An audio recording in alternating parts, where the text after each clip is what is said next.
Good morning dear students. फिर मैं आप लोगों की सेवा में उपस्थित हूँ। आप लोगों की इतिहास का बुक लेकर देख लीजिए। क्लास 12 सब्जेक्ट है हिस्टोरी और हिस्टोरी मीन्स इतिहास। कल मैंने आप लोगों को पढ़ाया था, उससे आगे पढ़ाने का प्रयत्न कर रहा हूँ। कल क्या पढ़ाया था मैं? मोहनजोदड़ो एक नियोजित शहरी केंद्र। इसमें नालों का निर्माण क्यों किया गया था? पानी निकासी के लिए। दूसरा था गृह स्थापत्य, अर्थात मकान बनाए गए लोगों के निवास के लिए। और तीसरा पढ़ाया था दुर्ग अर्थात मोहनजोदड़ो में दुर्गों का ऐसा साक्ष्य मिला। कहने का मतलब क्या है? गांव, शहर, फिर उससे और बड़ा शहर, महानगर कहना चाहिए। आज पढ़ाने जा रहा हूं सामाजिक भिन्नताओं का अवलोकन। किसके अवलोकन? सामाजिक भिन्नताओं का अवलोकन। सावधान ऐसा लिखा है इसमें। पुरातत्व भी संस्कृत विशेष में रहने वाले लोगों के बीच सामाजिक तथा आर्थिक भिन्नताओं को ज्ञात करने कई प्रकार की विधियों का प्रयोग करते हैं। हम सब जानते हैं हर व्यक्ति का अलग नियम होता है, तौर तरीका अलग होता है, उनका रहन सहन भी थोड़ा एक्सचेंज रहता है, अलग रहता है। हर में कला अलग रहता है। होता है कि नहीं होता है? इन विधियों में से एक सावधान विधि है मिस्र के विशाल पिरामिडों, जिनमें से कुछ हड़प्पा सभ्यता के समकालीन, जिस समय हड़प्पा काल चल रहा था उसी के अनुसार था वो भी, से हम परिचित हैं।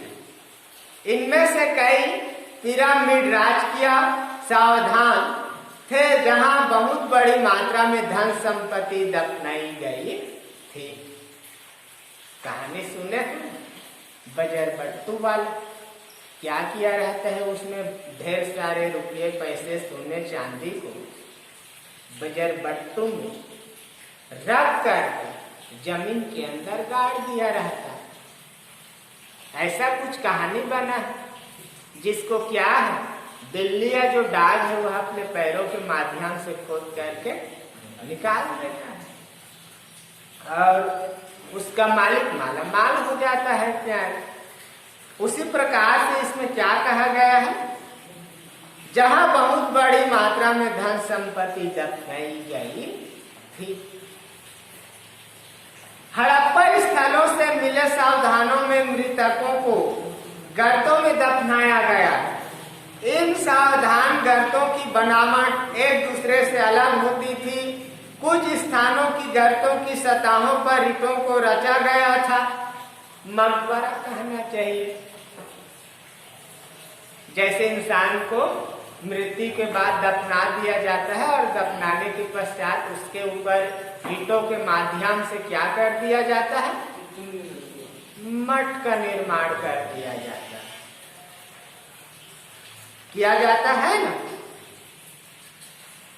कुछ सावधानों आभूषण तथा अमृत भांड मिले हैं, जो ये दर्शाते हैं कि इन वस्तुओं का प्रयोग मृत्योपरांत किया जा सकता था।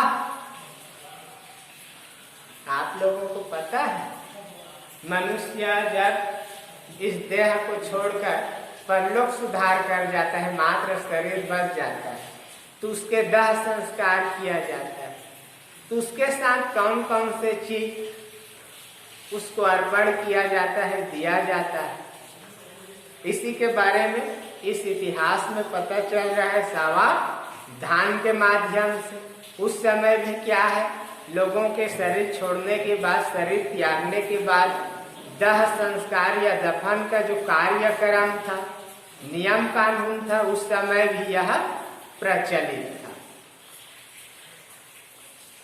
तो उनके साथ ऐसी जो आवश्यक चीज होते थे उनको क्या कर दिया जाता था, उनके साथ दफना दिया जाता था, मृत शरीर के साथ वस्तुओं को रख दिया जाता था। पुरुषों तथा महिलाओं दोनों के सावधानों से आभूषण मिले हैं। आभूषण अर्थात गहना। 1980 के दशक के माध्यम में हड़प्पा के कब्रिस्तान में हुए उत्खननों में एक पुरुष की खोपड़ी के पास सन के 3 छल्लों, जैस्पर, उपरत्न के मनके तथा सैकड़ों की संख्या में सूक्ष्म मनकों से बना एक आभूषण मिला था। कहीं कहीं पर मृतकों को तांबे के दर्पणों के साथ दफनाया गया था। तांबे के दर्पण है ना। इन सब बातों से पता चलता है कि हड़प्पा सभ्यता के निवासियों को मृतकों के साथ बहुमूल्य वस्तुएं दफनाने में विश्वास नहीं था। पुनः सुन लीजिए। इन सब बातों से पता चलता है कि हड़प्पा सभ्यता के निवासियों को मृतकों के साथ बहुमूल्य वस्तुओं दफनाने में विश्वास नहीं था। ये पहला पॉइंट था सावधान। और दूसरा पॉइंट है, इसके बाद विराम दूंगा, सुन लो। विलासिता की वस्तुओं की खोज। ये विलासिता क्या है? एक नशीले पदार्थ, चाहे वह मदपान सेवन करके किया जाता हो या गृहस्थ जीवन से प्राप्त होता है। भाव समझ रहे हो हमारा? सामाजिक भिन्नताओं को पहचानने की एक अन्य विधि विलासिता की वस्तुओं की खोज करना।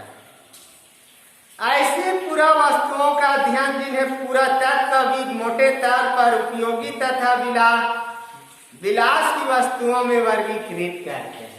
पहले समय में क्या होता था, राजा राठी का जमाना होता था प्यारे। राजा लोगों के पास क्या होता था, एक राजा के पास 7 रानियां है या 10 रानियां हुआ करता। और आज के युग में एक होता।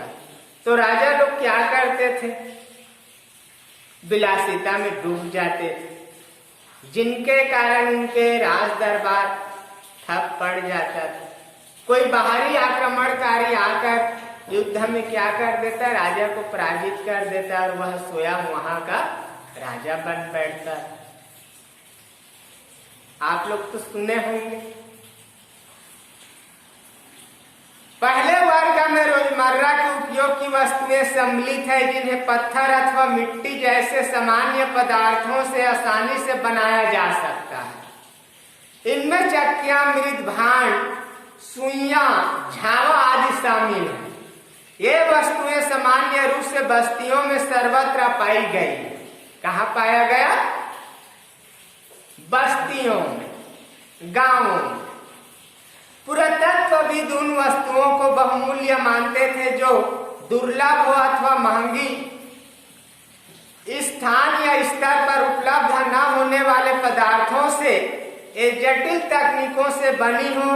इस प्रकार फायांस, घिसी हुई रेत अथवा बालू, रंग तथा चिपचिपे पदार्थ के मिश्रण को पकाकर बनाया गया पदार्थ के छोटे पात्र कीमती माने जाते थे। जैसे चीनी मिट्टी कहना चाहिए। क्या आता है चीनी मिट्टी का? हाँ, चीनी मिट्टी का आप लोग प्लेट भी देख सकते हैं। इलेक्ट्रॉनिक बोर्ड में लगाने के लिए ग्रिप कहना चाहिए, वो देख सकते हैं। ट्रांसफार्मर के पास लगा रहता है ना, जहां से मेन कनेक्शन आया है, फिर उसके नीचे में क्या है, इधर सप्लाई हुआ है, वहां पर चीनी मिट्टी का क्या ग्रिप ज्वाइंट रहता है। तो उसी प्रकार से क्या है, घिसी हुई रेत अथवा बालू, रंग तथा चिपचिपे पदार्थ के मिश्रण को पकाकर बनाया गया पदार्थ होता था।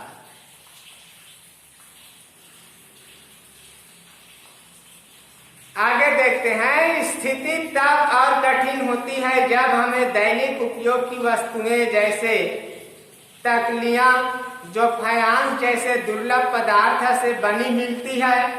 इन पूरा वस्तुओं के अध्ययन से ज्ञात होता है कि महंगे पदार्थों से बनी दुर्लभ वस्तुएं मोहनजोदड़ो तथा हड़प्पा जैसी बड़ी बस्तियों में केंद्रित थी तथा छोटी बस्तियों में कम ही मिलती थी। उदाहरण, फायांस से बने लघु पात्र जो संभवतः सुगंधित द्रव्यों के पात्रों के रूप में प्रयुक्त होते थे, अधिकांशतः हड़प्पा और मोहनजोदड़ो से मिले हैं और कालीबंगा जैसी छोटी बस्तियों से नहीं मिले। सोना भी उस समय दुर्लभ तथा वर्तमान समय की तरह महंगा है। अभी कितना महंगा है सोने का, देख रहे हैं, भाव उछलकर हमेशा क्या है, आसमान छू रहा है सोने चांदी। हड़प्पा के स्थलों से मिली सभी प्रकार के स्वर्ण आभूषण संचयों से प्राप्त किए गए थे। हड़प्पा के स्थलों से मिले सभी प्रकार के स्वर्ण आभूषण संचयों से प्राप्त किए गए, खोज करके निकाला गया। किसी के कब्रिस्तान से तो कहीं बस्ती से, इस प्रकार से क्या है, जो भी उस समय के गहने थे आभूषण से उनको ढूंढ करके निकाला गया था। तो ये था हमारा सामाजिक भिन्नताओं का अवलोकन। किसका अवलोकन?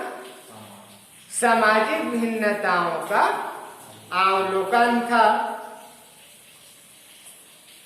प्रश्न लिख लीजिए। मोहनजोदड़ो के गृह स्थापत्य आवासीय भवनों की विशिष्ट विशेषताओं का वर्णन कीजिए। सुन लिए? दूसरा है मोहनजोदड़ो के विशाल स्नानागार जलाशय का संक्षिप्त वर्णन कीजिए। तीसरा प्रश्न है मोहनजोदड़ो के वास्तुकला संबंधी लक्षण नियोजन की ओर किस प्रकार संकेत करते हैं, स्पष्ट कीजिए। तो एक हमारा प्रश्न, आशा है कि आप लोग इसको नोटेशन बना लेंगे, इसका याद भी कर लेंगे, तैयारी भी कर लेंगे। एक प्रश्न और है, मोहनजोदड़ो का निचला शहर दुर्ग से किस प्रकार भिन्न था। तो यही अपने वाणी को मैं विराम देता हूँ। थैंक यू, धन्यवाद।